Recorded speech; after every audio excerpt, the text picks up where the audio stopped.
Yeah, so replacing the system with the father here.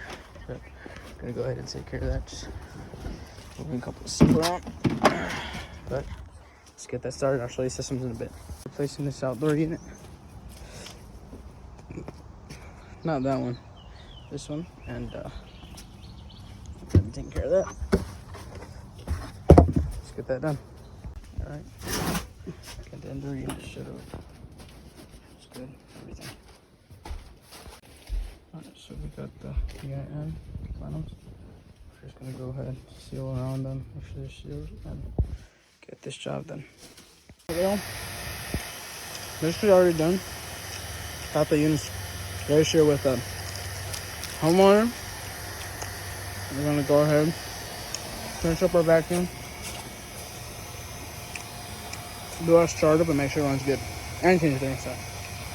Peace. Place that thermostat. Set it on cool. The main line coming up the stairs.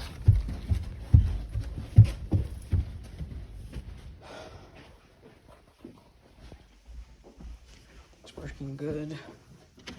Waiting for that cooling to turn on. There's a brand new unit. Right there. P-trap. Everything else is done. Siliconed, sealed up. Yes, sir.